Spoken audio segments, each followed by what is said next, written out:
Can you tell me a little bit about your story? Yeah, being that it's Gun Violence Prevention Month, I know firsthand, what gun violence can do to a family and impact you as an individual. In September 2010, my son, Wayne Anthony Fricks Jr., was shot in the left side of his earlobe in the month of September. And so it'll be 14 years this year in September that he's been gone. But it's something that you relive every single day as a father, as a mother, as siblings, as family, as a community. And I think that we underestimate that when someone is shot in our community, that it not only impacts the family, but it impacts us as a community. So we need the community. It's a quote that says, "Many hands make light the work." And we need as many hands as possible to prevent gun violence in our community. And I know it's not an easy thing. It's like the pink elephant in the room. Nobody wants to address it. Nobody wants to deal with it. But everybody is being impacted by it. So we need to really address the issue of gun violence in the community of Rockford. I want to keep talking about gun violence, but first I want to ask you, what was your son like?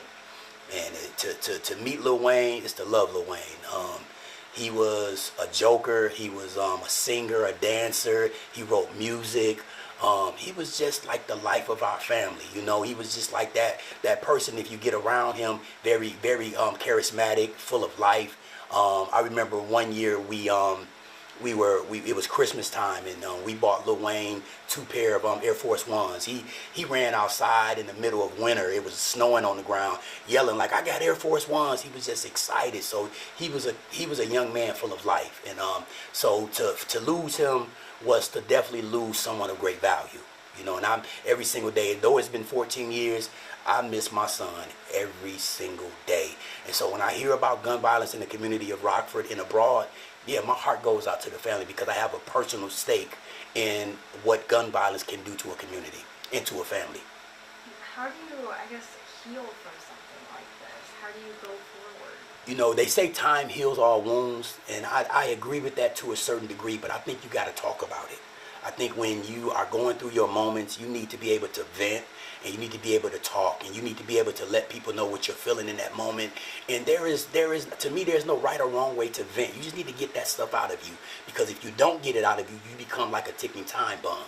And from an emotional, mental standpoint, your emotional health and your mental health begins to become unstable, and so we got to understand that talking about what we're feeling in that moment is very, very important. To sort of get back to gun violence, what efforts do you think are working to sort of work to end this?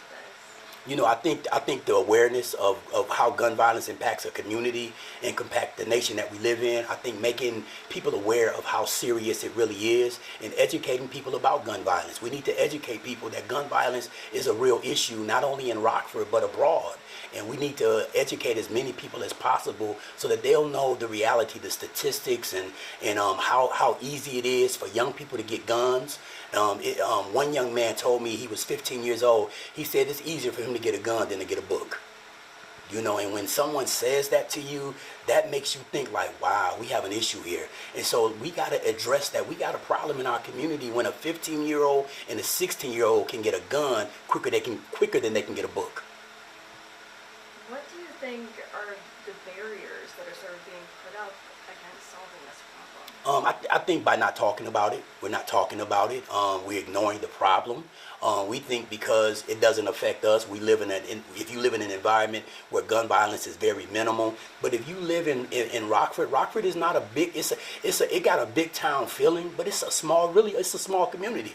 And so when gun violence happens, we got to really, really deal with this and address the problem. That hey, we got a problem. Even if it happens on the west side and it doesn't happen on the east side, it still happens in our community. And so it is a problem that we need to tackle, all of us together. Whether you're black, whether you're white, whether you're Hispanic, whatever color you are, we need to address this issue together. That kind of goes into my next question. I wanted to see what you thought the everyday person could do to sort of take a stand against gun violence. I would say talk to your political leaders. Make them aware that this is a problem. Talk to law enforcement.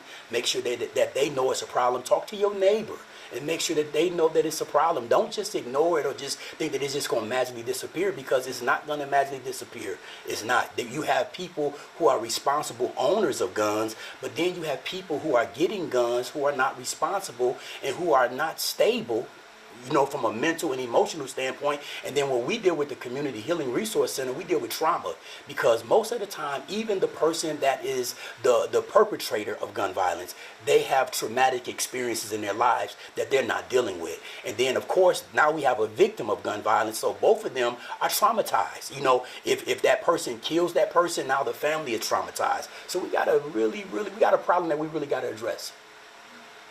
Is there anything I haven't asked you about this that you want people to know? I would say, as a father that has lost a child to gun violence, there are some nights where I cry, and it hurts because I miss my son, and I know, you know, his entire family misses him, you know. And so please just know that people who are victims of gun violence and who have to live with the reality of losing a loved one to gun violence, we need to have our community surround us and support us and to send love to us and to actually care about us, because those, after the funeral is over, when the funeral is really over, after you've lost a loved one to gun violence, that's when the reality really sets in.